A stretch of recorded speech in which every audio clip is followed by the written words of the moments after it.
Dahil alam ko, ang kasiyahang magagawa natin, time, oras, na maibibigay natin sa ating mga magulang, kailanman hindi mapapantayan ng anumang halaga.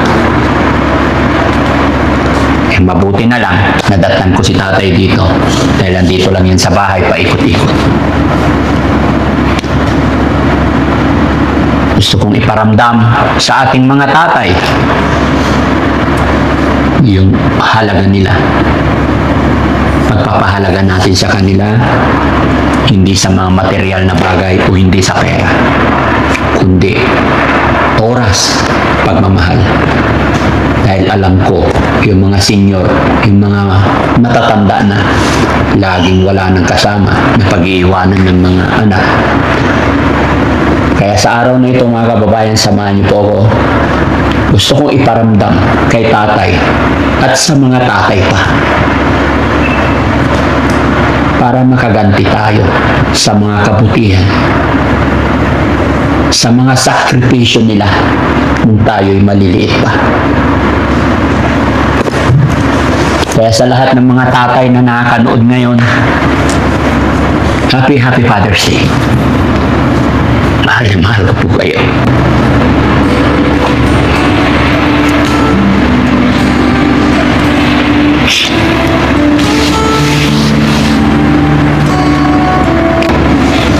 Happy Father's Day. Sa lahat po ng mga tatay na nakakapanood na to, saludo po ako sa inyo. Samahan niyo po ako. Tay, alis po tayo. Salamat na. Happy Father's Day, tay. Thank you, no. Mahal na mahal kita. Ingatan mo yung sarili mo. Utang ko sa iyo lahat ng ito. Kung ano man meron ako sa iyo, kung ano man meron ako, dahil po sa inyo, ni nanay.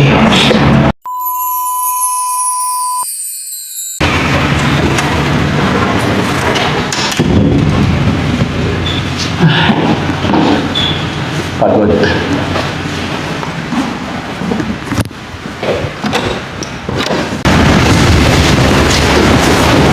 Hello, Tay. Good morning. Good morning. Ano po? God bless you. Kumusta ka, Tay? Okay lang. Anong ginagawa mo dito? Nanonood lang. Trabaho. Kumusta pakiramdam mo po? Okay lang. Yung gamot mo, nainom mo? Oo. Araw-araw. Huwag na kasi masyadong huwag na masyadong ikot ng ikot. Akala mo, Tay, kasi empleyado ka eh. Tumuchik ko lang sila. Sinichik, runda ka ng runda eh. Mamaya, ang init-init ng panahon, magkakasakit ka na naman. Lagi kong sinasabi, Tay, ingatan mo na yung katawan mo. Senior na po. May lakad ka today? Wala naman. Dalawa. Dito lang. Gusto sana kita isama, Tay. Labas tayo. Pwede. Okay lang? Hindi kasi mga kababayan, Father's Day kasi ngayon. Today is Sunday. So wala naman masyadong lakad. At sadyang hindi ako gumawa ng lakad na iba. Dahil naisip ko yung araw ng linggo is para sa mga tatay. Kaya gusto kong isama si tatay. Wala na po akong maisip na iba na irigalo o anuman. Dahil alam ko na ibigay na namin kay tatay. Pero dahil Father's Day at dahil po sa pagpugay sa mga magigiting, mababait na tatay, kaya natin sinabi, hindi na sa pera. Kumbaga, common na po yun kay tatay. Ganon din sa aking nanay, yung mga regalo. Pero ang gusto kong irigalo sa kanya ngayon ay yung oras ko. Yung time ng mga anak para sa ating mga magulang.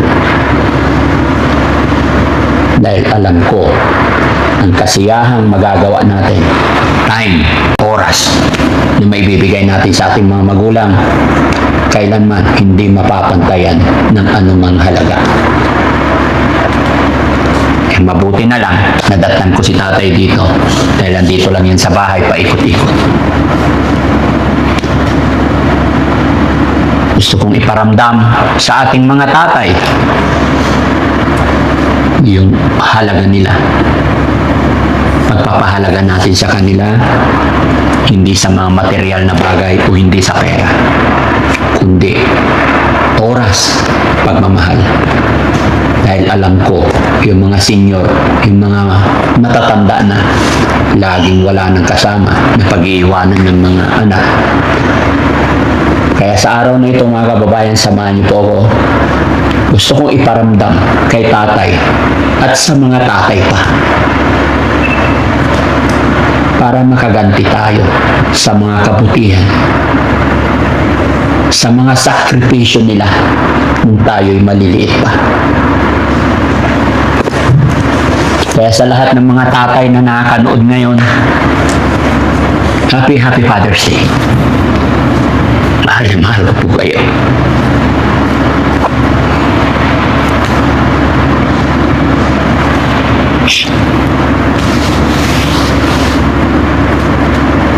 Ganon din sa aking mga kapatid na tatay. Mga kapatid ko, Kuya Fred, Kuya Ed, Boss JP, sa mga bayaw ko. Happy Father's Day. Sa lahat po ng mga tatay na nakakapanood na to, saludo po ako sa inyo. Samahan niyo po ako. Tay, alis po tayo. Salamat na. Happy Father's Day, tay. Thank you na. Mahal na mahal kita. Ingatan mo yung sarili mo. Salamat na. Utang ko sa iyo lahat ng ito. Kung ano man meron ako sa iyo, kung ano man meron ako, dahil po sa inyo, ni nanay. Love you, nanay. Love you, tatay. Love you too. Wala na akong ibibigay kay tatay, mga kababayan, kundi ang oras ko. Mapasaya, makasama ko sila. Kaya mga kababayan, samahan niyo po kami. May mga kasama pa akong tatay dyan sa labas. Gusto ko masaya sila. Sorry po mga kababayan. Pagdating sa magulang, iyakin po talaga ako. Hindi ko mapigil ang aking sarili. Isa lang masasabi ko mga kababayan.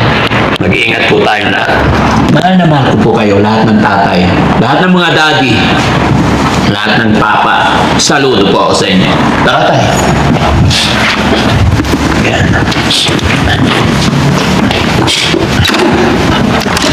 Nasaan sila? Dito po. Ayan. Hello, tatay. Okay ka lang? Upo ka lang muna dyan, tay.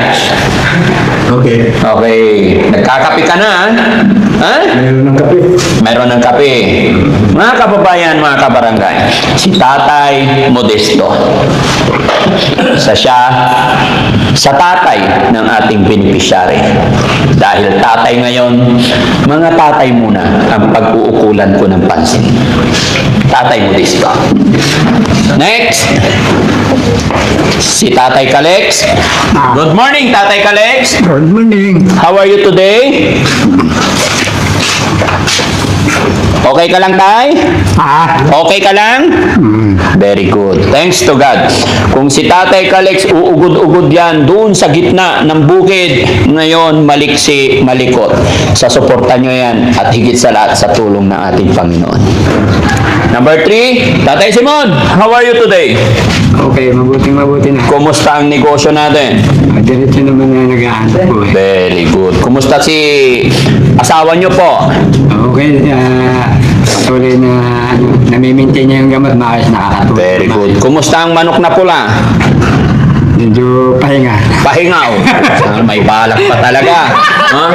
Tay, happy Father's Day. Thank you po. Thank you. Si Tatay Poch, kumusta na? Mabuti. Yon, mga kababayan, mga kabarangay. Daddy. Sino po ang hindi nakakilala kay Tatay Poch? Siya po yung ice cream vendor na naligaw dito sa harapan ng lumang bahay ni Daddy Frankie. At sa tulong ninyo, mga viewers, at sa gabay ng ating Panginoon, nabago na ang kanyang bahay. Kumusta po ang bahay mo, Tay? Pawa ka na daddy. Mauna. Maganda na. Salamat. Taga saan ka nga ba, Tay? Province mo? Iloilo. Si Tatay Poch hindi masyadong marunong magtagalog. Pangasinense na siya puro. No? Okay. At ito pa, ang pinakamakulit na tatay, pero pinakamabait, si Tatay JJ. Daddy Frankie. Ito po yung kapatid ni Nanay Ansing. Na love ng lahat, si Nanay Ansing. Pero please, wag muna kayong mag-comment about kay Nanay Ansing. Please, parang awan nyo na. Na-stress na po ako. Sobrang stress na ako kay Nanay Ansing. Kaya parang awan nyo na, wag nyo muna i-comment dyan, mga kababayan. I-comment nyo po dyan ay ang pagpupugay pasasalamat sa ating tatay. Dahil ito po ang tema usapin ng Team Daddy Frankie sa araw na ito. Kaya JJ, salamat. Napakabait mo, napakabuti mong ama. Kaya isa ka sa mga imbitado ngayon na pasasayahin ng Team Daddy Frankie. Kaya JJ, happy Father's Day. Salamat din Daddy Frankie. Iyo. Happy Father's Day din Daddy Frankie.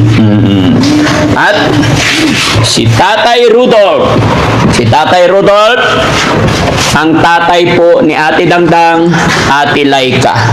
Mga kababayan, mga kabarangay, alam kong kilalang kilala nyo po sila.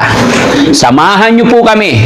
Kakain po tayo sa labas, gaya ng aking sinabi, para sa mga tatay ang araw na ito. Tatay Rodolph, okay ka lang?